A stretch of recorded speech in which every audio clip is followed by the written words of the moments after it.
Hello, Vera and Devin and Austin. Hello. Hi. Hello, Maura. Hello, Austin.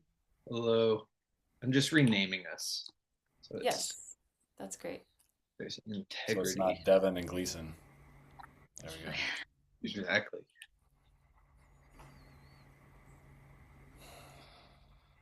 Okay. We're here. Hello. Hello.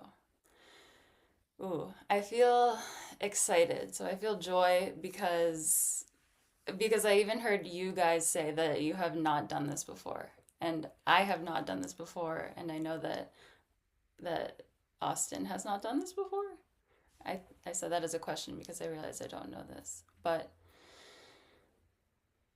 I feel excited because I sense the possibility of creating something completely nonlinear and wild and also very much like plugged into what is needed, not just here in this space, but beyond this space to get the word out, the message out. Hmm.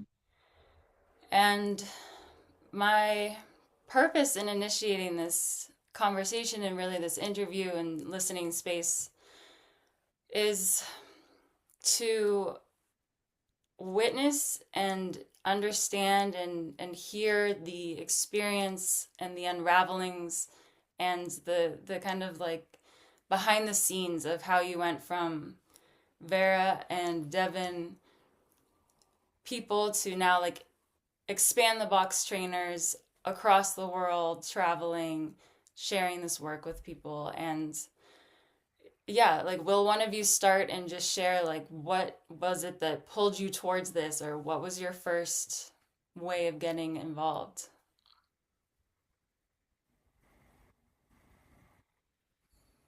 Well, I can go first with this. Mhm. I was living in the northeast of Scotland in an eco spiritual community called Finhorn Community or Finhorn Eco Village. Now, lived there for about 10 years.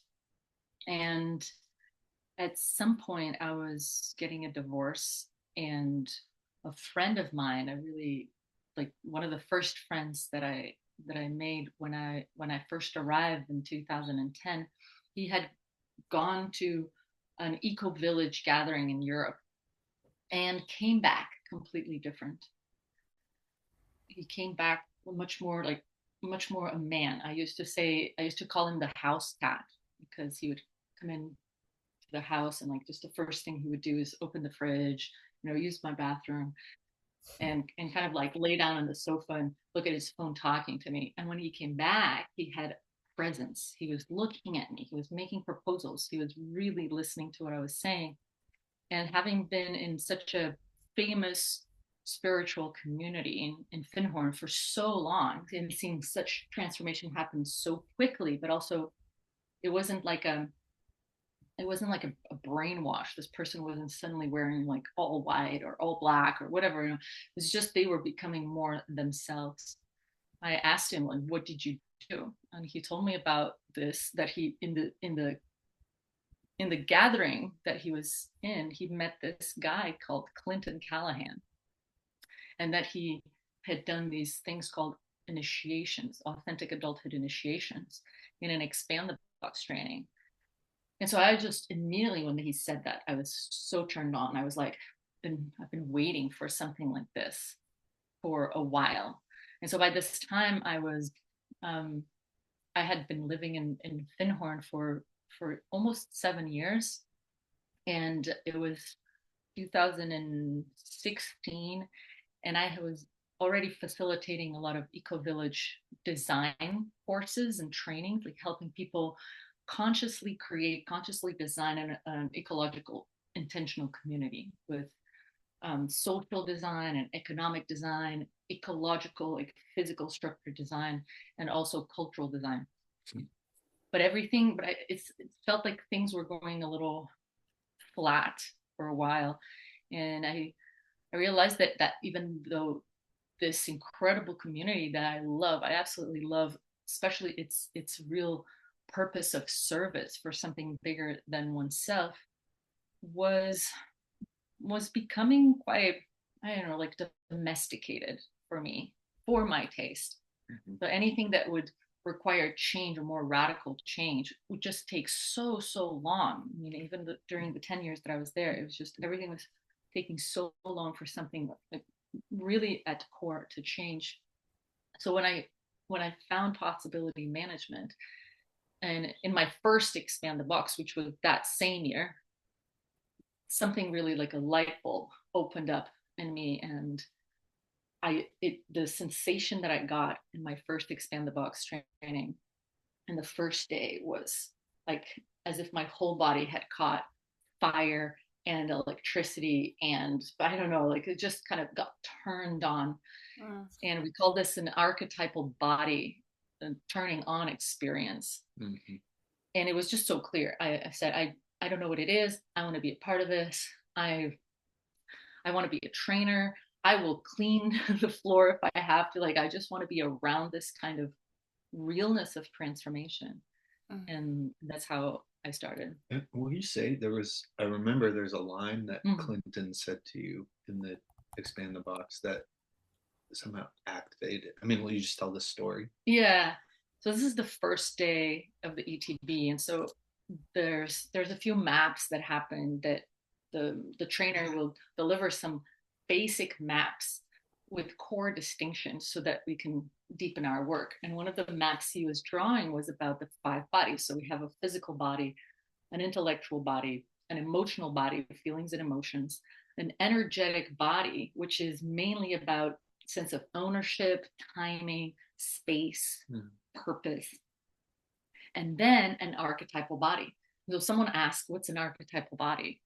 And Clinton just took another sheet of paper and started drawing some stuff, like looked like a golden man, a human figure with like loads of rays. And he was talking, and I had no idea what archetypal even meant. He was talking and talking, and I don't remember all the words that he said, but my whole body started vibrating. Just I started having a lot of energy in my body until he said these words to the whole group. When an initiated adult man places his conscious attention on an initiated adult woman, she can suddenly wake up and remember the way to the center of the great labyrinth of spaces and can take the man there. And so this was such an archetypal sentence in the sense that it's not just symbolic. It's really not just symbolic. What I can tell you is that what happened in me and in a lot of women in that space was this clear recognition. I know what he's talking about. I don't know how I know. I don't know the words. I don't know exactly what the great labyrinth of spaces is. I don't know what an adult initiated woman, adult initiated man is, but I know this place. I know that I have this in me. I know that this is possible. Like it's like recognizing where your stomach is inside of your physical body. And so that just blew me away. And I hadn't for all of my life had heard something alive going on in this day and age that really was hitting this spot of real transformation, not just kind of spiritual bettering or, being a good person, like a goody person, or trying to become enlightened, but oftentimes away from living as a human being on planet Earth. Or, usually I've been involved in so many different spiritual traditions and schools of thought and practices. And a lot of these spiritual schools and lineages were often about numbing or bypassing responsibility or activism or creating culture. It was very much about almost, what do you call it, excelling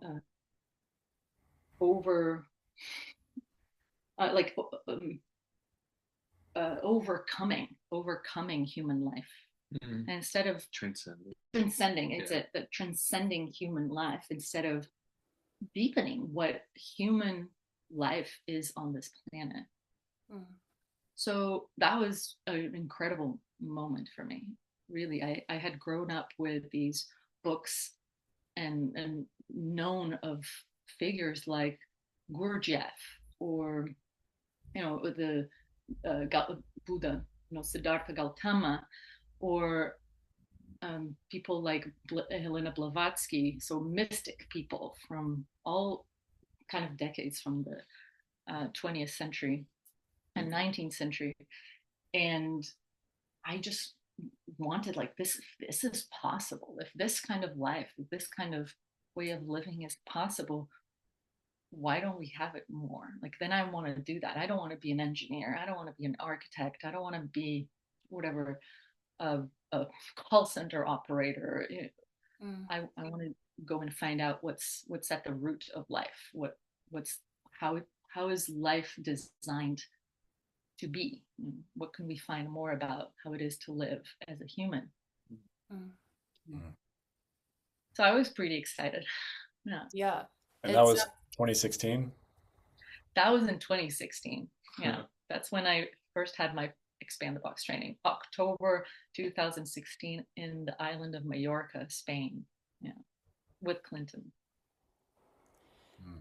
It sounds like you had a real, like a real transformation, like you said, like going through and feeling this aliveness is what really like woke something up in you. And like what I'm sensing and feeling from you is a hunger of like, okay, this is just the beginning of something profound. I mean, I was already following these clues and coincidences that I was observing from life. We now call it the ECHO, Earth Coincidence Control Office, ECHO. So I've been following these coincidences as real communication from the universe, from life, from Gaia, to make me pay attention. And of course I can ignore them. I can choose something else. But I really, from a young age, I had this big desire of living in alignment with the natural forces of the universe, which are evolutionary forces, that are radically responsible forces and radically creative forces. And so I grew up with this kind of language. I grew up with this kind of notions. And so I really wanted something more than just get out of bed, go to work, eat, see some people, go back to the house, take a shower, go to sleep. Right? I hated that was most of everybody's day, even though I described just, everybody needs to eat at some point, or maybe shower. It's not, the problem was not the logistical things. It was that it was repetitive and it was lifeless. When I saw it in my parents, saw it in the parents of my friends, and almost every grown-up that I had met, it's just, I was lifeless, really, really lifeless. And you put to words an experience, me coming in to Expand the Box as well, that there was a sense of like these threads that were like already in place from Echo and from my own experience for something to resonate. I get like the sense, if I didn't have these, like, I don't know if this is where people go to Expand the Box in your experience and it doesn't resonate, or you don't hear from them again, versus people who come back for more, like you said. But this is the sense of like, I got, like, there was already groundwork, or like these threads that to resonate further, and like a yes to, and hearing that is like you put words to my experience as well in your own way. And I don't know if this is what you guys get, like if you've noticed this and Expand the Box with when it lands in someone versus when it doesn't seem to necessarily land in the people who come to Expand the Boxes. Well, do you want to say something? No, go ahead. Okay. What I see is that sometimes it seems like it doesn't land with someone, and it's because and so the person doesn't come back to do any training for years or for a while. But oftentimes, even like as far as 5 years later, I receive an email or they come back, and it's just the time that it took, something, a seed that was planted in the first experience that they had on an expand the box training, that they could now, like you said, make the preparation, like prepare the soil for that seed to come into growth and to take more root in themselves. Mm-hmm. So I tend to not think about like, this is working, this is landing, this is not landing, and see, you know, a lot of these are seeds. And this is why in an expand the box, we deliver so many different things, knowing that, you know, each people will get about 20%, but it will be different 20% for each person. Mm-hmm. Yeah. And I radically trust Echo, really, that whoever is there, even if they knew nothing about transformation, have never heard of possibility management. And we had people coming to our trainings that in one conversation in a gas station with someone, that someone said, oh yeah, you should go do this thing called possibility management, that they themselves experience some kind of jolt in their body, and they're said, well, whenever I experience this jolt, I'm going to go to this thing. And then they come, and it's really life-changing for them. And regardless if they continue or not, but there was something here that I needed to learn, something here that I needed to explore. Yeah. Mm-hmm. What I'm hearing too, and Austin, I'm glad you asked that question, because it's kind of reframing what I was gathering of this question of, okay, does a person have to already have that, like, the soil ready, or like, can they come unsoiled and or whatnot? And so what I'm what I'm hearing is that and what I heard from you, what you were sharing, Vera, is that it's really like this work is able to awaken something unique in each person, and that is already existing within the person. It's not like someone goes to the training and learns like a new way of being, in the sense of like, and maybe they do, but like it all comes down to what's already like innately within the being. Yes, mm-hmm. Totally. These initiations, these processes, this healing process, this initiatory processes, they are appropriate for people who grew up completely outside, you know, spiritual things and transformational spaces. It's language, and the practices that we do are really designed for people who grew up in standard mainstream modern culture. And sure, some things will be very clear immediately for some people, and some might take a little bit more time. Yeah, and I want to say too that just in my experience, I think what we are doing in Expand the Box and just generally in possibility management is so radical and unusual that even people who, like, I've seen people go through huge breakdowns or liquid states who've done a lot of work, done a lot of spiritual work, or done a lot of work in alternative communities or whatever. And I've seen people go through huge breakdowns who come completely from a corporate background, which is, I guess I didn't quite have as much alternative background as Vera, but I had a little bit. But we've had people come in who it's like they're just from the corporate world. Mm-hmm. They never had any sort of spiritual thing. Maybe they're a little connected to a community, and just like somehow they ended up at a Expand the Box training. And so it's interesting, but I don't know how much prior work like prepares you really for some of what we're doing. And I think especially because such a big part of the conversation in Expand the Box is about responsibility, which is something, and the idea of going through an initiation in possibility management in the context of radical responsibility. An initiation is not an initiation unless you come out of it with the result of you take more responsibility in your life. Not even just that you could take more responsibility, but that you actually do take more responsibility. That's how we define initiation.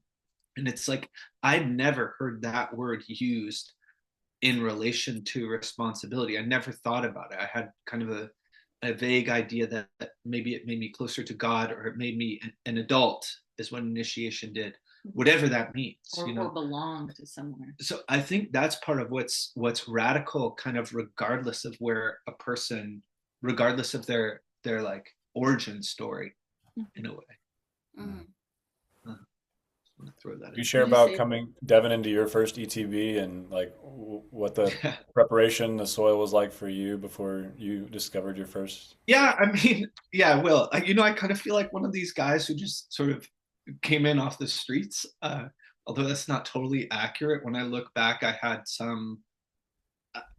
I mean, I think this is the case for actually most people who go along the transformational path, is that over time they can look back and recognize these moments when they're 4 years old or 6 years old, where there was something like an epiphany or whatever. So I can look back at my life and say that. And I was on a track of basically being a corporate guy. Like I was in a marketing department at a pretty massive corporation in Seattle. And I was making more money than I knew what to do with. And so it's like, that's where I was. And there was something in me that just was like, this isn't me, this isn't what my life, this isn't what I want my life to be about. I just had a little tiny bit of that clarity. And then I, kind of started to notice coincidences in my life. And when I look back, they're all really clear now. But at the time, I was just like, okay, I'm going with the next thing that's presented to me. And one of those things led me to a kind of like an evening with a community, where a friend of mine who lived at this community said, you should come by. We do this activity every Sunday night. It's totally free, and it's emotional work. It's like I had no idea what she was talking about, but I had a crush on her or something, so I decided to go. And it was the Star community in Seattle, which still exists in some form, but is this group of people who had learned about possibility management and feelings work. And every week they were holding a free event called the Star Forum, where you could come in and they would kind of facilitate you. And I won't get into the details of what the actual space was, but I remember that was the first time I'd seen feelings work. And it knocked my socks off to see like a man in the center of the room raging, which a part of me thought, this is bad, this is wrong. And then a facilitator just clearly navigating, facilitating. And then the healing was so obvious. And it was like, okay, next person. And I went week after week. I would never get up, but I just kept going week after week because it just lit something up in me to be there. And then one time the facilitator was like, you don't have to just keep sitting there. You could actually start going through this. And I remember my first experience of going into the center of the space and feeling and being facilitated. And he took some wild risks with me. He asked me to strangle myself, basically. And I was like, okay. And I like started going like that, and he kept talking. And he said, no, Devin, stop it. Really strangle yourself so you cannot breathe. And so I pressed down and I tried to keep talking. And then all of a sudden I started screaming, and these tears started coming down my face. And and then he could work with me. Then they could work with me. And, I'd been on, by that point, I mean, we've had this conversation, Maura, but by that point, I'd probably been on antidepressants for like 12 years and had been to lots of therapists and psychiatrists and paid a lot of money. And I was like, okay, I'm at some random house in Seattle. There's a bunch of non-professionals around me. They're not charging me any money at all. And this is the most profound healing work I've ever experienced. And it changed my life, just that one time. And after that, I remember every day I would cry. I hadn't cried in years, but there's so much backed up emotion in me. and I just kept hanging around those people, and eventually started hearing words like expand the box and possibility management, which when I first heard them, I thought it was like a business course or something. Like expand the box sounds like thinking outside the box, which is a business term, and it just sounded really lame. But then they were like, well, this is the feelings work, this is the responsibility work, and so I went to my first expand the box, and it wasn't my first introduction to feelings work. It was I'd done a lot by that point with this group, but uh, yeah, it put a lot of the pieces in. It's almost like I had been living with these people practicing the distinctions, but I didn't have the maps yet. And so Mm. the expand the box, it was almost the opposite, I think, of how most people experience expand the box, where it's like I got words and diagrams and clear thoughtware for what I was already working with them. Uh, Mm. I have a question for you okay. about this first experience, and you saying that you had with the star community. A lot of people might hear that it's just a place for people to like express emotionality, or what do you call it, like Vent. to vent, yes, or do catharsis, or just like rage and just make sounds. You know, there used to be all these things like primal scream back in the 90s. Yeah. But you were saying that this was healing. Was it healing because it was just like you had a space to emote, to like just express emotions, or was it something else? I mean, there's a part that was that, where it's just I hadn't felt in so long, and so it was just. I think this is the same for a lot of people on the feelings journey. Is the beginning of feelings work is feeling. Like it Mhm. might not even be that. Just to feel is a healing thing, but no, we they were working with the tools we've been developing possibility management for 40 years that were about uh, actually finding what these traumas are, making new decisions, making a shift, declaring a boundary, deciding to do something different, going back to the moment when something, some trauma actually happened. So it was the kind of work where I would go, at least what they were doing is you go into the center, you would feel, you get facilitation and space holding, and then that experience, you would no longer be experiencing that in your life, that particular trauma. So that's why I say healing. It actually caused transformation in people. um, And it's also, I mean, as someone who has worked a lot all over the world delivering these trainings, I know that in the United States there's usually like this like fear that you're entering a cult, yeah. and that you do this emotional work, and what you're going to do is going to become one of them or something like that. And so how was that for you? Yeah, good question. I, I don't know. I Were never they had the promising? thing. No, they never promised anything. They never forced anything. There's never money. There's no leader. Like there's no guy at the top. It was really a group of people who sat in a circle together and made decisions and voted for stuff and paid for stuff and created together. I mean, this is one of the things when I talk to the people from the Star community now, as they're kind of figuring out a new stage in their community, but they forget, but I do not. They were really creating a lot. They were holding spaces, free spaces every week, lots of time for anyone to come. They were putting on these huge summer camps in the area where people could go through workshops and all sorts of stuff. And there wasn't a center figure that would have been a cult leader or anything like that.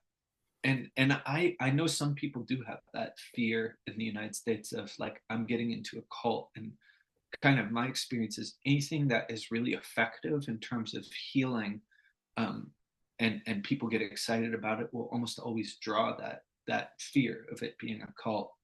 But I didn't have it, and I don't know why. Will you share what it was like going through liquid states when you first started? Well, let's say first what a liquid state is. Great.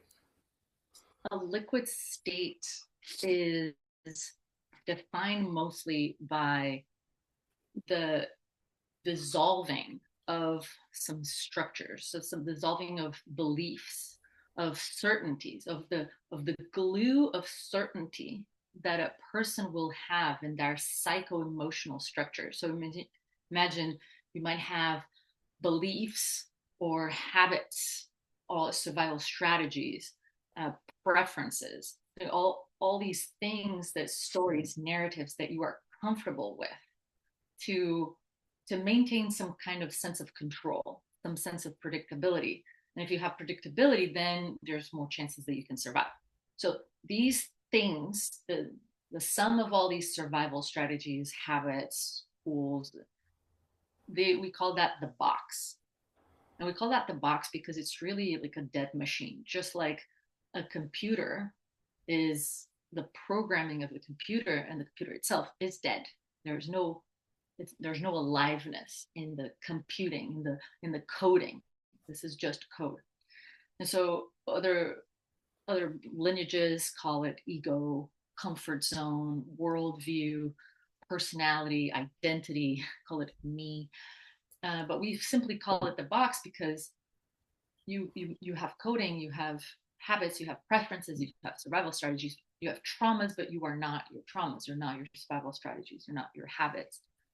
And so a liquid state is when a part of the box, or like a small part or a big part of the box, starts dissolving in its certainty, in its assuredness that this story is true, that this survival is the only way that I can survive, that this habit is the thing that is going to save my life, otherwise I'll die. When the certainty of this starts dissolving, we say in possibility management that you're entering a liquid state. And a liquid state is mainly characterized by, well, besides this lack of certainty, which is not a mental certainty, it's an experiential lack of experiential certainty. It's characterized by feelings. You start to feel feelings or emotions. And so without this liquid state, this is really the basis of all the work in possibility management, is to create a genuine, authentic liquid state that is held within highly, radically responsible context and space holding, so that when your certainties dissolve, they have you get to experience a new, more empowering way of doing whatever it is that you want to do. And so this is basically, you have something about it. Yeah. You want to know? Yeah. What, finish what you were going to say. Well, so this is what I'm saying, is this is what is at the core of possibility management, of what I consider real transformational work. So any transformational work that does not create a real, authentic liquid state, and that liquid state is contexted in a very specific purpose of transformation, because there's all sorts of experiences and like psychedelics, all sorts of practices, even car accidents can make a person go into a liquid state. But a car accident doesn't necessarily cause transformation in someone. So yes, to cause a liquid state in a safe space, in a completely clear, safe space where the person can experience that a new way, a more empowering way, a more radically responsible way is possible. So if you don't have liquid state, we consider that there's actually no real transformation. People just get new cool ideas of things that they could do, but they do not really experience, they don't live a new way. That's what I want to say about, and then we'll say about how it was my first one. And just what I wanted to say is connected to what you were just saying, but that liquid states are not, and you were saying possibility management, expand the box, it's about the liquid state and moving toward the liquid state. And that generally we're trained, or it's like our box is trained to avoid liquid state. And but that is in a way it's very relatable. Like we all go through, just by living you've gone through hundreds of liquid states just by, I mean, being born, huge liquid state, almost every birthday, going to school, graduating college, getting a job, moving from one place to another. Your pet dies. It's like there are lots of liquid states, and I think often the way we talk in modern culture, because we avoid liquid state, often the way we would talk about these are like as hard times, or as a grieving process that if you could avoid, you would, sort of. And so and it's kind of like, or unfortunate events. yes, or acts of God. And the orientation in modern culture is to guard against liquid state, as though death is not inevitable, as though liquid state is not inevitable.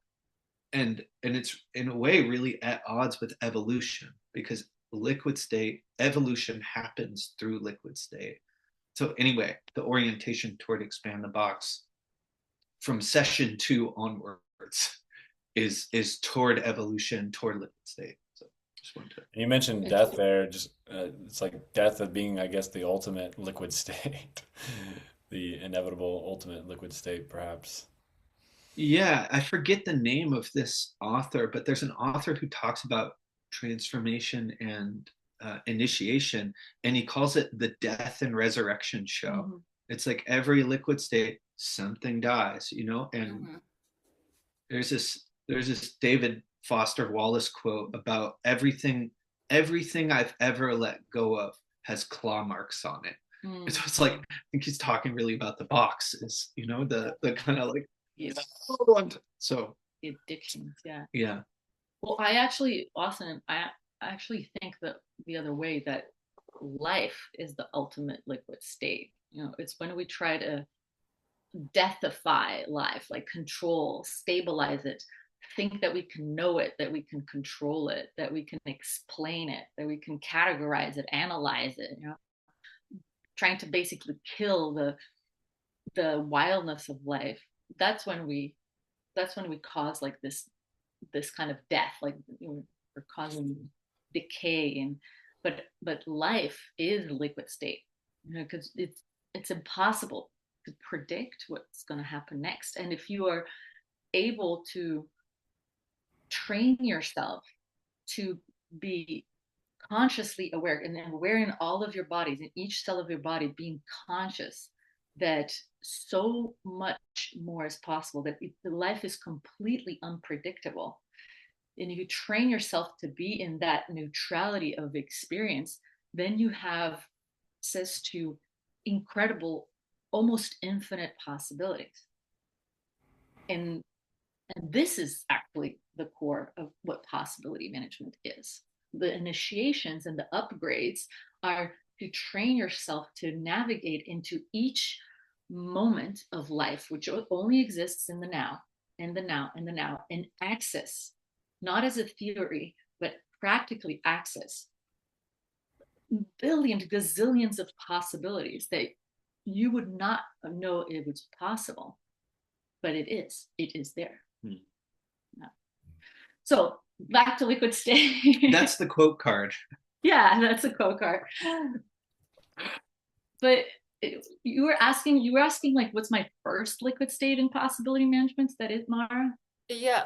Yeah. And what I'm wondering too is like, now I guess my assumption is you guys are experienced liquidators, which means I guess kind of like how it goes, but as you were just saying, the whole idea is to not know how it goes. And so I wonder if right, so my curiosity is really about when you first started to experience your box breaking and coming apart and you becoming liquid in these contexts. What was that like for you? Was it like, holy shit, what did I just do? Or like, yeah, how did it go? Well, I can tell you that my first times that I can remember in the trainings were ecstatic, completely ecstatic. Mm. We do the feelings work. We do this practice called the standing rage, and I don't even remember what I said, but I just remember. So the standing rage is a conscious feelings practice that uses conscious anger, and this is facilitated, this is supported by space holders, where two women would hold one on each side of my shoulders, women with women, men with men, to minimize kind of activating traumas. And we are directed to talk to someone with whom we have unfinished anger communication about. And so I just went straight to my father. And I just remember that I could finally, this sense of liberation, that I could just simply say what was inside of me all this time. And I could say it irresponsibly, all names, and just first kind of let it out. And no one was judging me. No one was looking at me weird, condemning me. And then going a second round and to say, okay, all this energy, all this clarity, it's actually for you to say what you want. It's actually for you to take a stand. It's actually for you to create, to make a boundary, to say what's okay with you, what it's not okay with you, to say never again, to say I want more, and to get in the moment, not as a theory, but just to get in my body as I was experiencing all this anger, and to be able to not think about it, just let my body say it in a creative way, meaning instead of anger to destroy my dad or to like play some drama with my dad or take revenge of my dad, but actually be, no, I am a woman. I'm not going to be treated like this ever again. I take my space. I will say what I need to say. I will not be quiet. I think that was part of what I could be saying, was about saying my piece, speak the truth, speak up, and to not as a mental exercise, to experience this in my body was so ecstatic, because after that experience I was crying, I was laughing, and all I could think of, I knew it. I knew that feelings were for something. I knew that all this emotionality that I had felt all my life was not a design error. It is for something. It's used like in all nature. Everything has a pretty intelligent use. So all this energy in my body also did. And it was clear, and no one could take that experience away from me. No one convinced me of anything. No, there was no story. No one could say, oh no, that happened didn't happen, because I lived through it.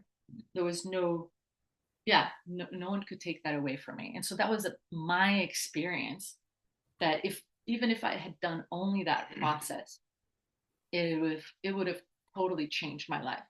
And it did. So for me, totally ecstatic. But my Expand the Box was pretty much ecstasy the whole way. I was just, yes, more, more, more. And of course, I also had these more, like you were saying, Devin, of the box clawing, or parts of us clawing back. No. And so for me, one of the most heartbreaking parts was when I did the White Widow experiment, White Widow healing, which is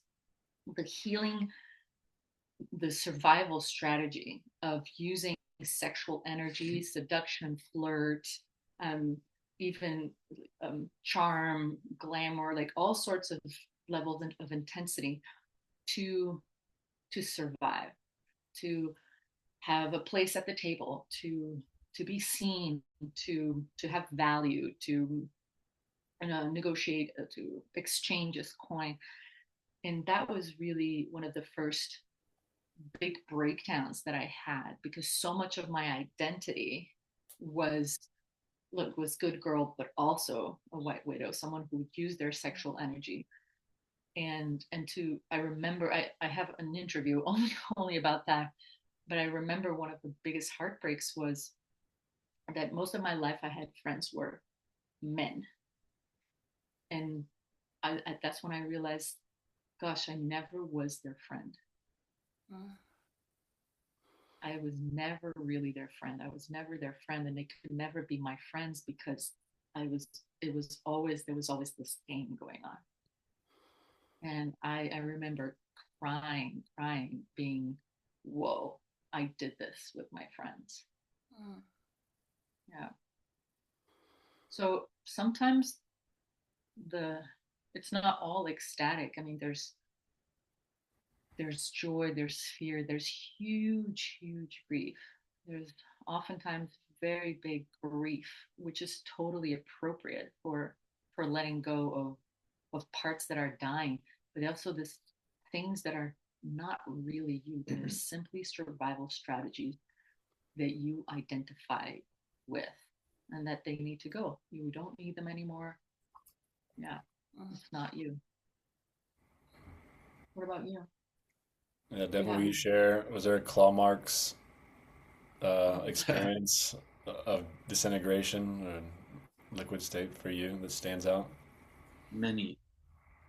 Uh, Man, I just haven't thought about this in a long time, but I remember my initial experience also being quite ecstatic for like the first month, and then it kind of going like just a lot for a while, and really hitting some pretty dark moments of I think it's just part of the experience in a way of being, for me, of being born, but it was not uh what made it possible was that I was living in a community with people and work in a way, like working and spending time in a community with people who had gone through a lot of what I was going through. But I remember it wasn't rosy all the time. And yeah, I don't know, I could tell you kind of specific stories about that, but I guess it's important for me somehow to remember that things seem a lot more stable now. And I think life often felt like chaos for maybe 2 years initially when I really started taking the path of transformation seriously. And a part of that, I think, too, was that I was living a kind of double life where I'd been a corporate guy, and it's not like I went to one session with this community and left behind my corporate job. It's like I kept working the corporate life and having a kind of fake life. For me, it was a fake life. It wasn't something I genuinely cared about. And then I was growing this other life on the side, and this other life just kept getting bigger and bigger and bigger and bigger until it just became impossible for me to live, impossible to work a corporate job anymore, impossible to justify making money that way. But one of the biggest liquid states that came, maybe 9 months or a year after I found feelings work in this community, was I went to one of their summer camps that they were holding space for, and someone at the summer camp was had created a, I don't know if it was a workshop, but whatever. They were there. We were all standing up, and they said, "Okay, the center of this space is that you are totally in line with this life. This life meaning a life of transformation, a village, of waking up." And the instruction was, how close are you? How close in your heart are you actually to the very center of this life? And I could feel inside my bodies like, actually this life is the one I was made for, like not the other life at all. And for me that was a huge liquid state, because I could justify it, but it surprised me to discover I had spent so much of my life going in a direction that was so untrue to what I was, that I had numbed my pain about being out of integrity and how I was living. I completely numbed it. And I remember when that happened, it's like all that pain suddenly came back. And I have a kind of like priest lineage. I'm not a priest. I never was in seminary, but I could be. Like, it's somewhere in me. It's in my lineage of being devoted to a certain kind of life. And that was the liquid state for me, was finally admitting this is my life actually. And I'm and I anything else would be a lie. And so nowadays it's like I keep my life is about continuing to come into integrity with that clarity of what I'm about, and what matters to me. So that was one of the bigger liquid states. So I don't know what else to say Never about heard that. about that. Yeah, I don't tell that story much. Wow. I feel glad hearing your experience, Devin, because I relate a lot to the like highs and the dark lows and the chaos. And you also kind of answered another question that I was going to ask both of you, which is what was it that kept like when you would hit a rock bottom or like a moment of like, shoot, I don't want to hang out with any of the people I've surrounded myself with, or like, like it's just like, okay, here we go, starting over. Like, I want to know what is it that pulled you forward, that kept you going, that was like, okay, you know what, I'm gonna take my next step and I'm gonna keep walking this path. And what I'm hearing from you, Devin, is really like your lineage and this devotion to something more, and staying in integrity with it. And Yeah. is that true? And will you say more? Yeah, I mean, that was one of the things, definitely. And it's, I don't have a great answer for it because, there's this guy in the Matrix, Cypher. I don't know if you remember this character. The movie. Yeah, the film, The Matrix, Cypher. And he's also taken the red pill.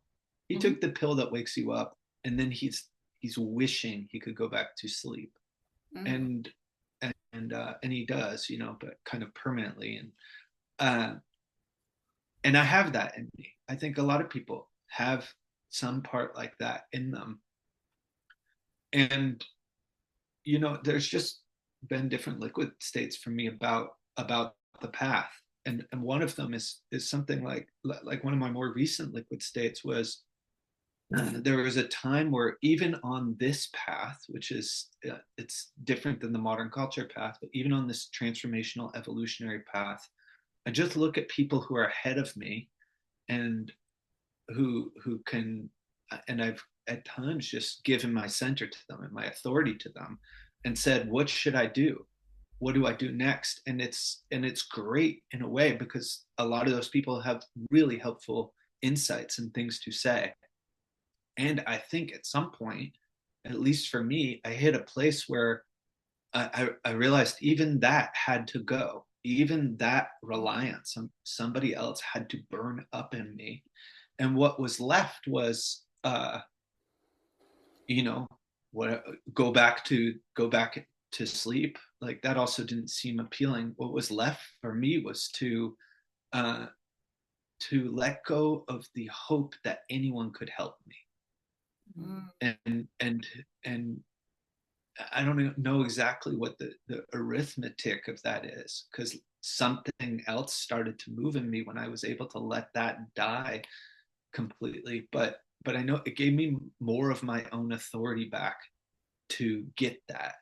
And when you for me, when with that authority, it's like I could choose even more deeply to be on this path.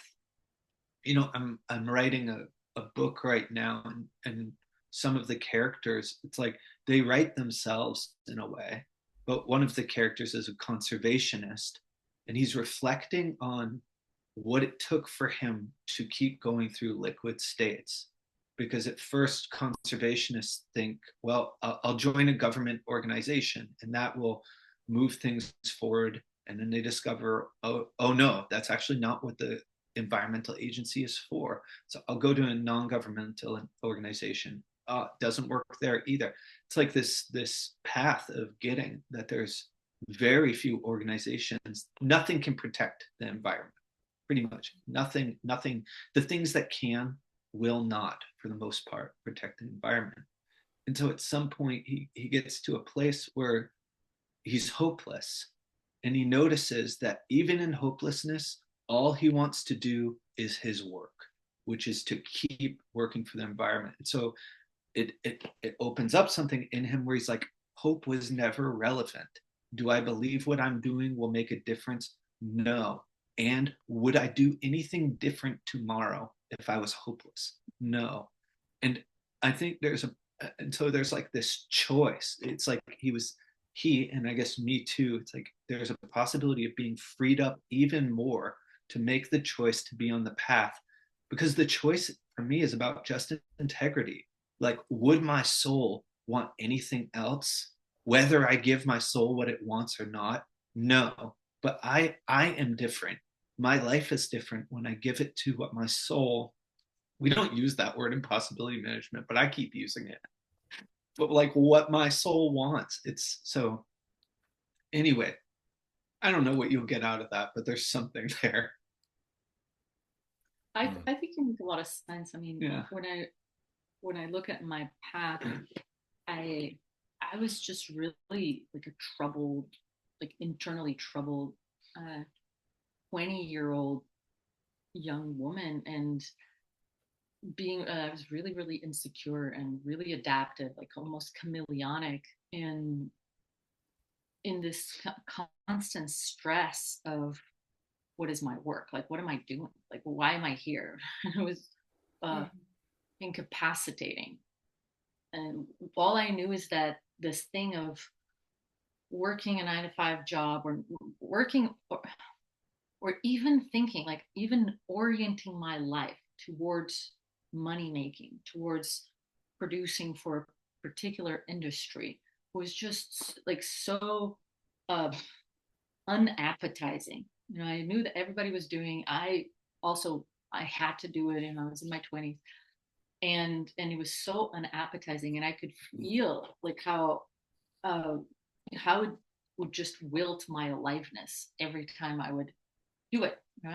And so all I had was this. I don't want to do this. This is not the way. Like, there must be something else, and not knowing what was I had a lot of years of despair, and I used to have, I thought they were panic attacks all throughout my university years, and they would come out of nowhere, just like out of the blue. You have to do something. This is your life. You have to change it. There's something important that you have to do, and you need to do it soon, and without any clarity about what the heck that is. And it would come, stay for a couple of days, this sensation, this urgency sensation, and then leave. And I was partly relieved that the sensation of panic would leave, but also extremely sad that whatever was knocking at my door would like stop knocking. And so there would be a kind of post, like almost depression of like, I hope they come back. Like, I hope they come back, and I'm more prepared for the next time that I feel this knock. And so it would happen every like 4 or 5 months. So we didn't have like a pattern that had to do with the exams, even though I also had a lot of anxiety about exams and in university. And what kept coming back, like what, because I consider that I was really already on the path of transformation, not in so kind of like taking radical responsibility. But I remember looking at my purpose as something that was always outside of me. That one day I'll meet someone who will tell me what's my purpose. One day I'll meet a school where I'm gonna match. One day I'll find. I tried different like university courses here, and this is my profession. This is my lineage. And at some point, I remember I was already in Scotland. I had dropped out of university, and I was in this eco village, and I kept on being really depressed and really anxious and really hopeless and really desperate, to the point that I couldn't even like smell roses. And the two things that brought me back to reality, because all of these stories of I'm worthless, what am I doing here, I shouldn't be here, like all these stories that we call the emotional swamp, where you're like just the biggest loser in the whole world. What brought me back to reality was one, a team, people on my team, which though when I was younger, there were not so many because I was very intense emotionally, and there was not a lot of people who could be around that. But there was one person in Finhorn, Craig, who was like a feral elder that, I was in that stressed moment, and he's like, gave me a hoe and go like, okay, plant some potatoes in my permaculture garden. And so I did it. I was just like a volunteer in his garden. But the other one, more internally oriented, was an outrage. At some point, I think I was like 28 years old, and I was so tired and so angry about not finding my purpose and not finding my purpose and not finding my purpose. And at some point, I don't know where that came from, because I didn't know you could do that. I didn't know I could do that. I just said, screw it. I enough of this trying to find my purpose. I decide that my purpose is this. And I just decided my purpose. I decided at that time, my purpose is to enjoy life. And I just put, and it was really real.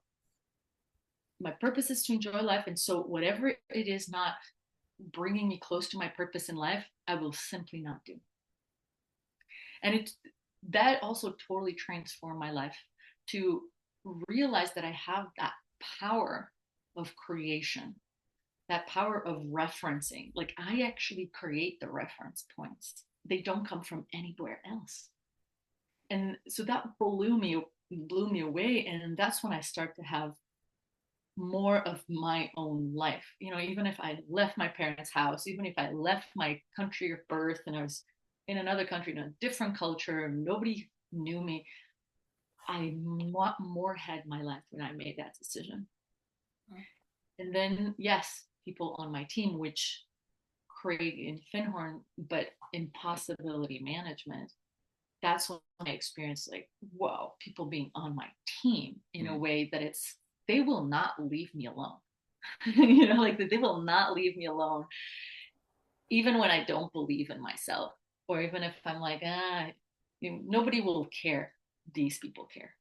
And having, people like Anne Chloe and Clinton really just being a stone in my shoe was, for me personally, what I've always wanted from teachers, from parents, from people around me, from peers, that I never had.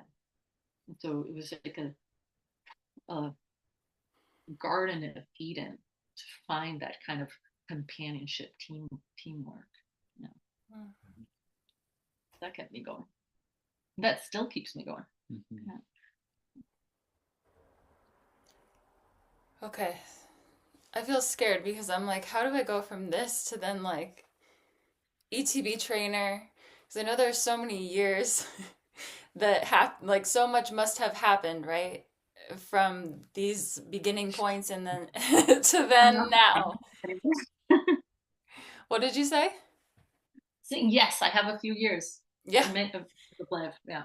So my curiosity really is like, did it choose you? Did you choose it and set out to become an ECB trainer? Were you like, oh, I'm doing possibility management, I'm gonna start doing rage clubs, and then I'm gonna start training, and then I'm gonna do this? Like, what? Like, my assumption is that it's not linear, and I want to hear. That's a fair assumption. You go first this time. I want to hear like what your legend is about like becoming an ECB trainer. Like, yeah, I mean, like I can give you my first like moment of clarity about, and I don't know what I'll say after that, but I remember being in a lab, I don't even know how many years ago, and I'd gone through a big process earlier that day, and then we were doing an initiation called the wall, which I don't think we haven't held space for in a long time, but we were doing the wall, and basically this initiation requires that it's one client, and then they have a coach, and then there's a wall, and the coach's role is to be like 1,000% committed to doing whatever you need to do to get your client through the wall, which going through the wall means that the client would finally become authentic, and not performative authentic, but authentic in a way they would do something they've never done before.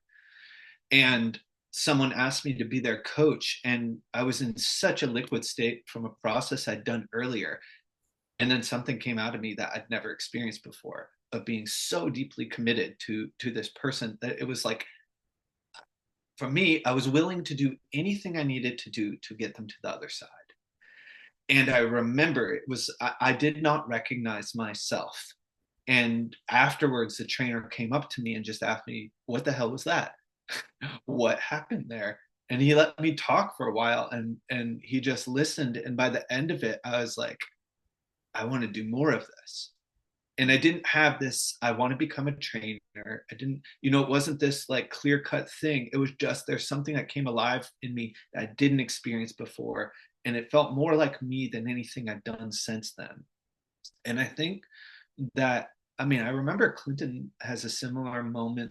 I think, I don't know, maybe some people have that kind of moment of suddenly being woken up, and then having someone reflect that back was so important for me, of like, I saw something happen there.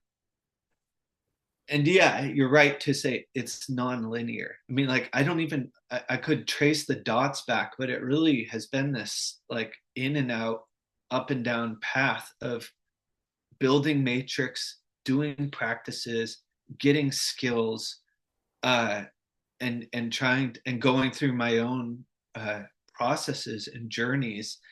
And I think even right now we're discovering more about what Vera was just talking about like what's needed from a team for a trainer to be born, and then maybe even more importantly, it's like what's needed from an individual for them to give birth to themselves. And it's not even themselves, they're giving birth to a wizard, like they're giving birth to a witch. And I don't know, if you could just like bottle that up and give it away. I don't know what the magical ingredients for that are, but I think what I'm discovering more and more is that a person needs a certain amount to say they want to become a trainer. In a way, is meaningless until they have a certain amount of agency to be able to say those words and take the actual steps in reality to come into integrity with that. I think that's actually a big part of the trainer path, is being able to be in integrity, being able to say you will do something and do it, meaning that your intention and your body, your intention, your bodies go where your intention tells them to go. It's unbelievably rare for a human being to be able to do that, especially when that intention goes at odds with a culture that wants to hypnotically put you back to sleep. Now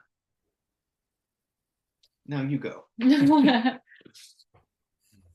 Well, Devin. yeah. Well, first of all, I want to say that when sometimes after an ETB or a lab, because of the potency and the power of the whole village coming together and transforming and healing together, people come out going like, this looks so easy. I could do this. I want to be a trainer. Yeah. And it can look like a glamorous job to be a trainer.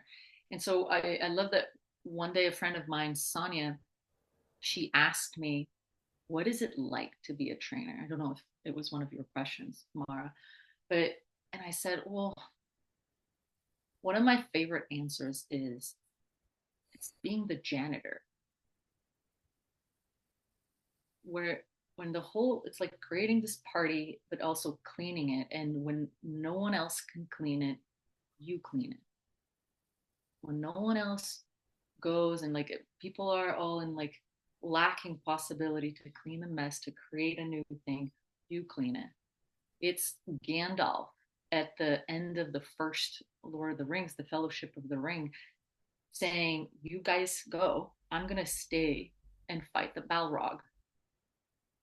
and he's not going like, oh, I want to sacrifice because I want to die. Like, I want, Yeah. he doesn't want to die, but he's clear in his commitment. You shall not pass. This is where the buck ends.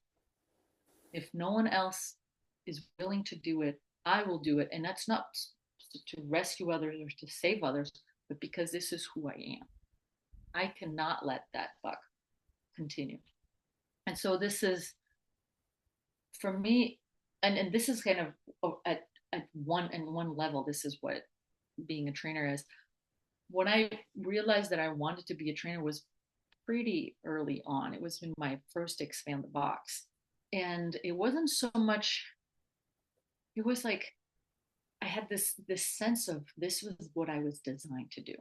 And I couldn't even, like, my mind couldn't understand that because I had never done anything like that before. I mean, I facilitated group journeys but it was mostly like, I don't know, eco-village group facilitation. So there's a lot of talking and a lot of feeling and a lot of unclarity, but there's not, for example, confrontation. There's not a lot of interruption. There's not, fierce provocations for the purpose of cracking open defense. And certainly it was not using words to create particular experiences in people that they could realize that they are more than they think they are, and which is, I think, this is I think why Devin, you call it wizardry, because it's creating with words incredible meaningful doors and experiences in reality. And it's not like fantasy. It's not like saying a poem that goes, oh, that's so sweet. It's like the person themselves, something hits them and they suddenly remember who they are. That is why, like, what turned me on. What turned me on was that there was these spaces. This was possible, and was all I wanted. It wasn't about like, I want to deliver trainings for 100,000 people, and I don't want to be, what's that guy's name? That Tony Robbins, like talking to a stadium. It's like, I just want to be in it. I just want to be one of the cooks that massages the whatever, the soup into action. I want to be, one of the people who's really creating this transformation. Yeah. And I was lucky because I think a lot of the skills and the preparation of the soil that I had was through my life, which was pretty alternative, but also I think in past lives, because it wasn't until, like, I thought, I'm going to take a long journey to become a trainer. And it wasn't until I think I was 1 year and a half into being in possibility management. And I was like, oh, okay, I'm going to do a little workshop and a festival that nobody knows in, like, the north of Europe. And I was going to do about the 4 feelings. And it turned out, we were meant to be given like an hour and a half of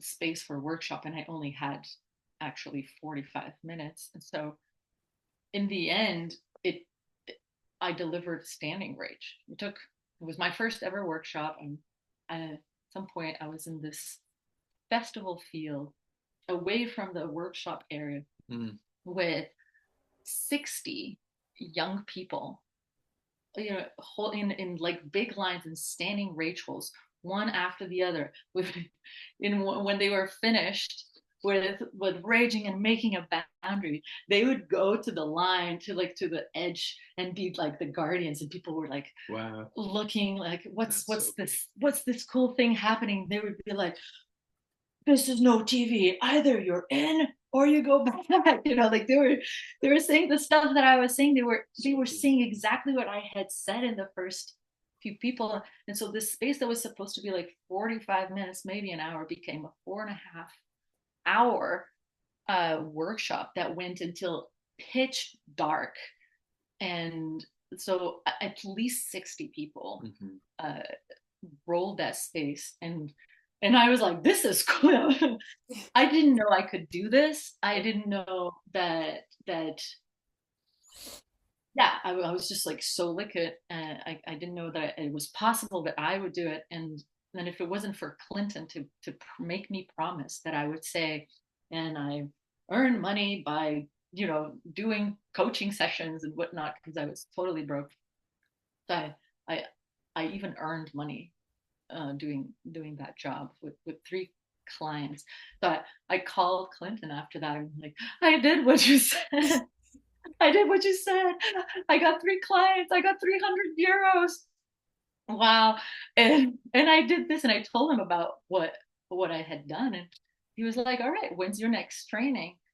And I'm thinking, oh, it's going to be another small thing. And he told me, okay, you need to get these trainer markers, and you need to ask for a trainer to come and sit on your practice expand the box. And I was so petrified. I was like, what? No, that's not what I thought you meant. And he's like, okay, bye.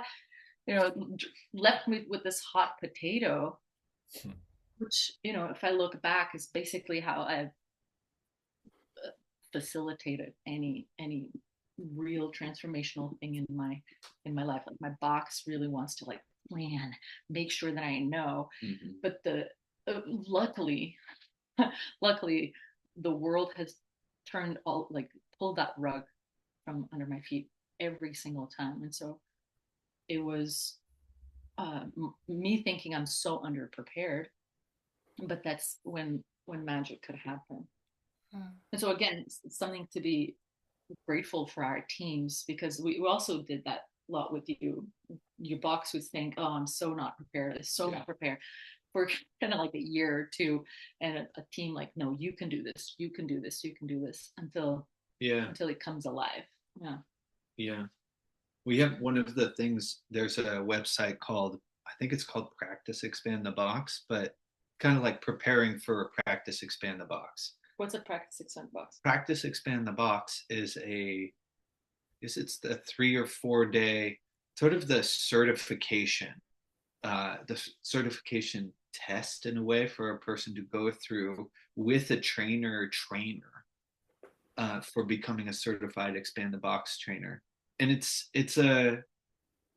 basically an ETB. You deliver and expand the box for 3 or 4 days with someone in the back of the room, or a team of people in the back of the room, giving you every session, giving you feedback, coaching, experiments, and then spin you around and send you back up to the front of the room. So it's just getting thrown into it. It's not. You're throwing yourself into that experience. And Sophia Vegala in Germany just went through her Practice Expand the Box a couple months ago now, and became a certified Expand the Box trainer. And it's a rare thing. It's really, that doesn't even happen every year, that someone will have built the matrix and the capacity and the team and done the work with their underworld to be able to stand up there and deliver. So I don't know what I was saying really, but I remember holding space for my Practice Expand the Box. Practice is even before it. Expand the Box. 2 years ago. 2 years ago, almost exactly 2 years ago now. And it took a team of Dawei, Meredith, Nicole Hartley, Bradford, a couple of other people to kind of just be around me while going through that, while putting that on. And it's amazing to me, because for me that just upgraded my thoughtware about friendship. We're a part of friendship in archiarchy. Part of the friendship we're cultivating in the space of the village space of an Expand the Box is the friendship of people being so committed to your potential that they don't let it go. They don't let it down. They're not like, I don't know if you know that, the crab in the bucket, but if one crab tries to escape a bucket of crabs, the other crabs will pull it back down. They will all die in the bucket rather than let one of them discover its potential. And I think sometimes human beings can be like that. I think part of the competition at the heart of modern culture. And so part of the experiment of archiarchy and village culture in Expand the Box is the opposite of celebrating and helping each other. get out of the bucket and see what could we become as human beings. We have no idea. And I want to add one more thing, which is, why would it be necessary to have like, why would it be so scary, or why would it be so dramatic to be right there in the front, deliver and expand the box? The thing is that it's the expand the box is not a class. It's not like, oh, I know these things, that most people are accustomed to, from teachers teaching the same material year after year. They could just do it with their eyes closed. And after a couple of years, they're probably not even there, unless they're really like they're calling to be a teacher. But an expand the box is not at all like that. Expand the box, like to train to be an expand the box trainer, it means that you've trained yourself enough that you can be a big enough space, like a big enough, like that you can turn yourself, that you can drop most of your emotional baggage, your addiction to certainties, your addiction to being right or being on the top, to all of the kind of superiority, inferiority, all the arrogance, all the egos, all of that stuff. You can put it enough out of the way for 5 days, for 5 whole days, morning to morning, enough. And that's not even the most kind of challenging or most rare part, or even the most extraordinary part. That's actually like, okay, It's the we can do basis. this, it's the basis. But it's so that archetypal forces that are, they're like the sun, like if you're in anywhere close to the sun, will be completely obliterated to smithereens, right? And so it's, but to be enough of a space and have enough internal structure to stand without being collapsed or destroyed by those forces, and to be able to take everything out of the way, be a clear enough space so that the forces, the archetypal forces, can speak through you, through your particular lineage, with your mouth, with your arms, while your being actually stands in integrity also with these forces. So it's not, it does not go into competition, or nothing goes into competition with the clarity and the work that these forces could do. That is actually the part of the most important part of the training of a trainer. So a lot of people think like, oh, I'm going to learn the maps. If I deliver the maps and I say these right things and I say these very powerful distinctions, transformation will happen by itself. Yes, some transformation will happen because those distinctions are very potent. So if you read them in a book, they go like, oh my God, something really happens.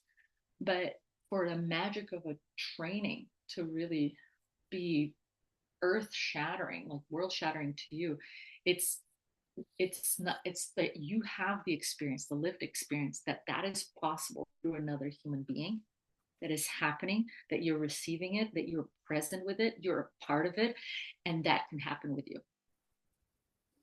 And that is what we start already in the expand the box, basically training you, preparing you, so that you, in your own way, without having years of experience or training, you already can let these archetypal forces come through. Maybe for 2 minutes, maybe for 5 minutes in a process.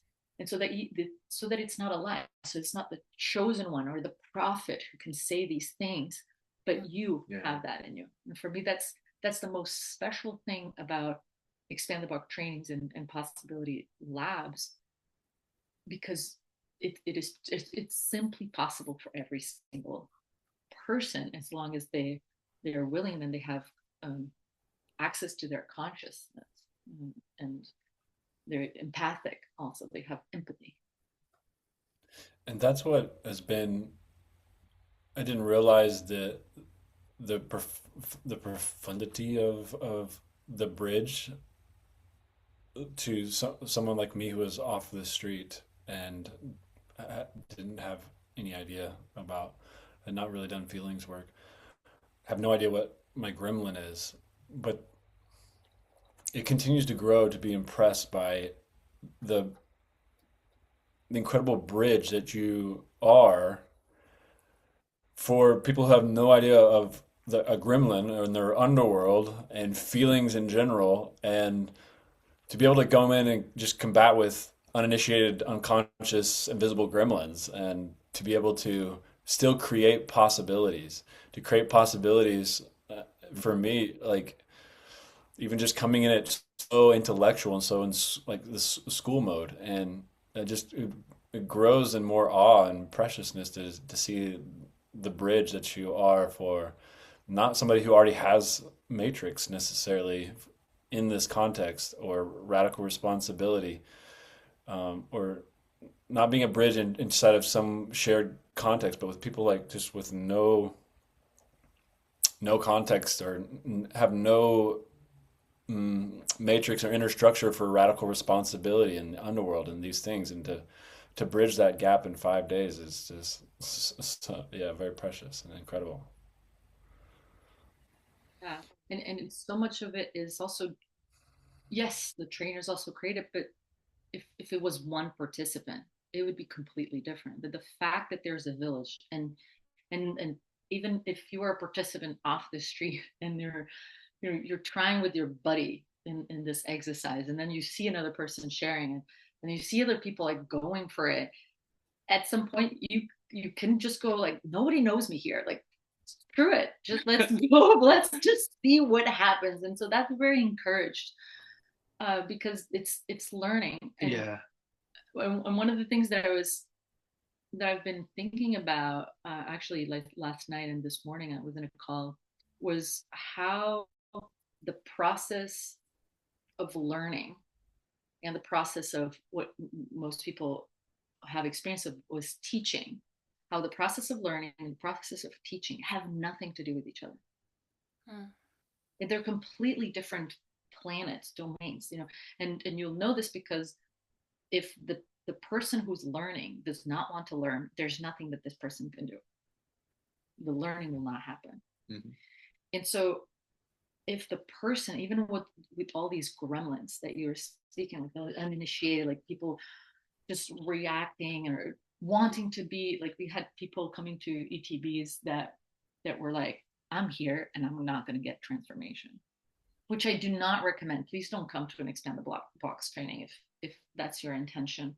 So we didn't know this until the very end, but we even had a person who was like refusing, and like, no way, I'm not going to be able to be transformed. And they told right. us, I don't know how you did it, but I can really experience myself changing. And I was really like resisting the whole time. Mm-hmm.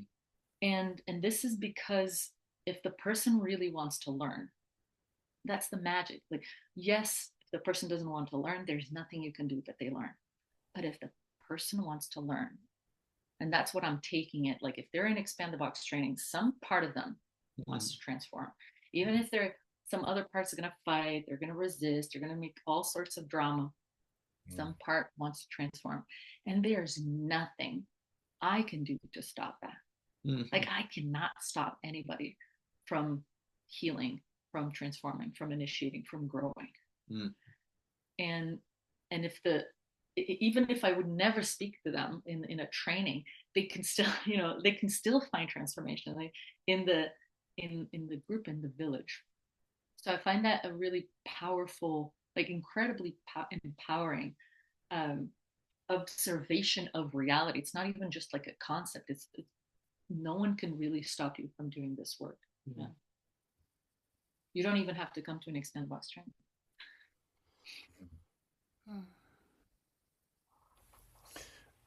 As I see the time and want to check in about the time, I know I have one more burning question to ask before we wrap up, and it doesn't have to be a super long question, but yeah, I want to just check in with you, Maura, too, and you guys on the time. Oh, I'm enjoying this thing. Me too. Yeah. I say go for your question. Yes. Yeah, right here on my wall, I have one of the precious maps that I got from you guys in the training with you guys here in Tulsa and Expand the Box, and it's the new map of feelings, And yeah, this map and the map of adapting versus being centered, these two maps really have been the most precious for me, like to come inside of me and see something. And yeah, there's some kind of seizing or something, or just like there's something that happens there. And my question is about, I don't know if this is a difficult question, but has there been one map that has seized you in this way and it's been the most precious to you? I know there's so many maps, but yeah, just on the impulse of what comes first, is there a map that lives in you that's just so precious to you? I see you smiling, Vera. I mean, And looking at me. and looking at you. For yours. Yeah. Map of possibility. I mean, look, it's for me. That's one of my for my box is one of the hardest questions. Like one, like choose one. And if I'd had to choose one, it would be the map of possibility, because it has this clear line of what happens without story. You know, what is without meaning. Just this. Yeah. And and human beings make stories about what is, and every story has a purpose, conscious or unconscious. But even just that line is really, if I could choose one, like it would be that, because from that map comes a lot of other maps. And so I personally love geeking out on a map, and I've been lately, for the last, I think, 3 years, I've been like deepening the map of different levels of responsibility. I wrote a couple of articles, one with Devin, about defining the different, like really the different levels. How does it work? What's the difference between high level responsibility and radical level of responsibility? How can I know that I'm practicing at the context that I'm setting out to practice at? And so I love just picking one, and I don't even know if I am the one who picks, but I just noticed that I discover something new about a map, and then I'm excited about that. I'm enthusiastic about opening it even further, and then I realize, oh my God, this map is super important. That we should be doing this. There should be a book about this map. And so, so lately, I've been really enjoying the new map that maybe you don't know, but it's the map of the purpose of feeling and the purpose of emotion. And so purpose of feelings have two purposes, and emotions have two purposes. The first purpose of feelings is to bring the information from your values to your consciousness. It's the fuel that brings the things that you are about, what you really are about, to your consciousness. And so that's the first purpose. And the second purpose is the exact specific fuel to create from those values, from the things that you want to create. So that's those two purposes. And the feelings is the energy to bring the information, not from your values, but from your survivalism. That's emotions. I mean, emotions. Oh, yeah, the emotions. Yeah, you're right.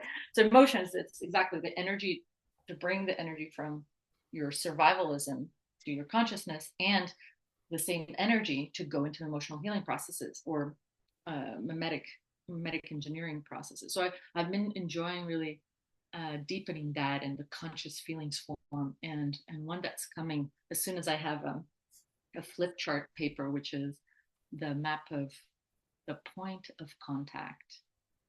Whereas I think you've all heard me talk about it. This like one of this pricks of the I don't know what those are called. It's called pin impression, but nobody knows the name of those toys. You know when you put those little hand toys. thing? I've been talking about these with everyone. I'm like, the thing that Vera said at the lab, where my lineage is related to whatever has been pushed in because I have a specific imprint, Yeah. and now I'm learning that I'm pushing them out, and I keep sharing that with everyone. I still don't know the name of them, but I Yeah. feel They're really glad all, that that was brought up. look, I can give you the name, but I think most people won't know it anyway, but it's called pin impression. From like Spencer Gifts or Yeah. something. So, yeah. That's still around. It means nothing to most people. Yeah. So I love that. I love the map of new results.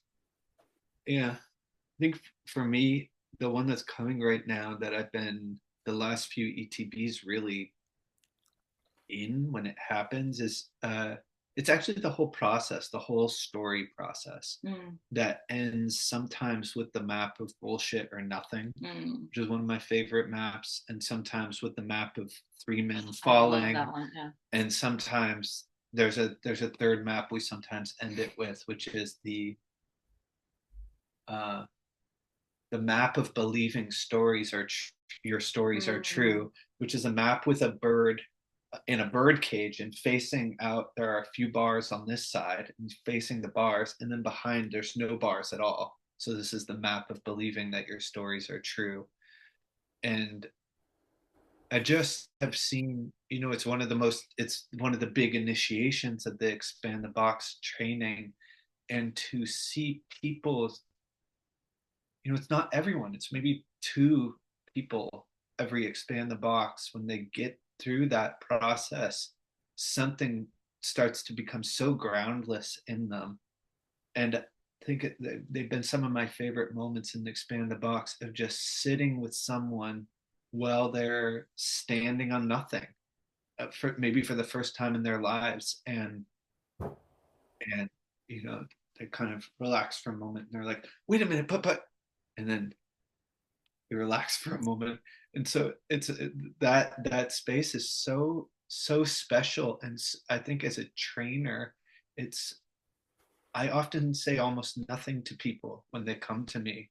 I just sit with them and be with them as their box falls apart, and they're just sitting there kind of courageously watching that happen. So that's what's coming now.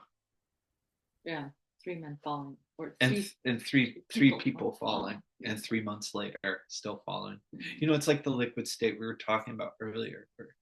I don't know. It seems like, Maura, you and I have similar initial experiences of the liquid state, and I don't know if it has gotten less intense, but I'm definitely more resilient than I was in the liquid state when I first discovered what the heck a liquid state was.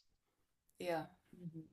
Well, for me, my biggest aha is like, oh, the swamp is not a liquid state. Like, I don't have to stay in the swamp. Like, that was huge. I was like, oh my God, okay.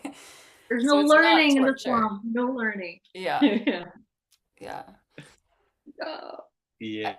I feel glad because I feel this wrapping up, and something that's like really held through the conversation has been this idea of like having a team, and that like each being has their own unique thing to bring, and that a team actually helps bring that thing out. And it's really like so special to me to hear that, and how impactful it is to have a team throughout the journey, like from start till now, like continuing to have the team. Like, there is no person that can just do it on their own, like, and what would be the point? Like, there's so much beauty in the creation of the connection, and the, like you said, Devin, the commitment to someone else who you just met like the day before, and it's like all of a sudden like, I will die for you, like, just so lovingly intense. And that to me is like is real aliveness and life in one special drop, in one moment. And yeah, so thank you for your time and your presence, and sharing all of your gold and your dark moments and your light moments, and blurry and colorful. And yeah, I'm just speaking. So Yeah, thank you, Devin, Vera. Thank you, Maura, for inviting us. Thank you, Yeah. Austin. Yeah, I really appreciate your quality of listening. I don't know. I don't think we've ever talked like this. There's so much I didn't hear from Vera before and stuff I didn't say before, and it came from, I think, you both listening in a way that we could say things. So I appreciate that. Thank you. All right. All right. This is it. yeah, Beautiful. Bye. thank Goodbye. you. Bye.